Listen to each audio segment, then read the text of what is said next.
Jeffrey McMaster, assistant golf professional here. I brought you out to hole 14 today. We're going to go over a local rule here that sometimes is a little confusing. It involves the difference between teeing off from the men's tees on 14 and the women's tees. On the men's tees, if you hit it in the hazard on 14, it's a yellow line, you play it as a water hazard, but from the women's, it's actually played as a lateral hazard. So I'm going to take you up here and show you the difference in your different options. I'm playing 14 from the women's and the men's tees. So I hit my shot, I teed off from the copper tees for the men. I hit a terrible shot, I laid the sod over it, it's in the lake. So my option there, because it's a yellow line from the men's tees, is I have the option, if I can't play it, let's say it's on the slope or something, but below the hazard line, I have the option to then play it, but I couldn't, it's right in the middle. So then I come to the drop zone. I don't have the option, which is different from a lateral hazard, to play 2 club lengths from where it crossed, because this is not a lateral hazard, it's a water hazard from the men's tees. So this is my option. I drop here, I hit my third shot and get up and down for bogey. Alright, so this scenario, I teed off from the ladies' tees. This is in the cap fight. I hit it into the water.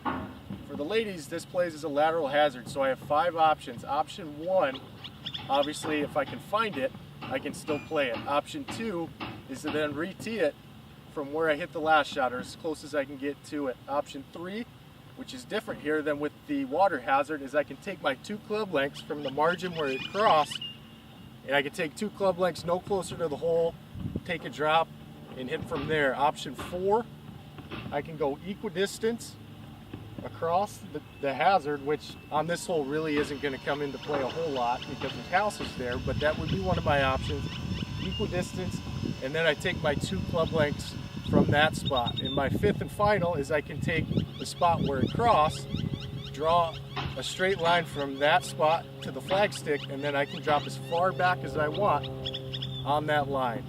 So those are your 5 options there, a little different than with the men.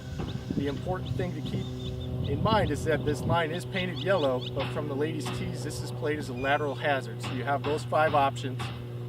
That's it. What I wanted to point out while we're out here is on the back left corner of this green, this yellow line actually turns to red. So you'll see the stake here, the yellow and the red right next to each other.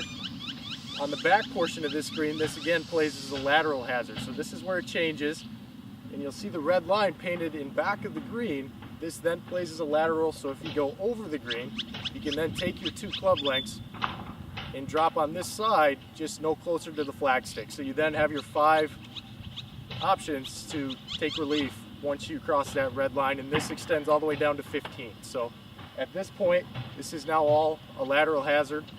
I hope this cleared up any confusions. If you have any questions about it, feel free to ask the golf shop. Thank you and have a good week of golf.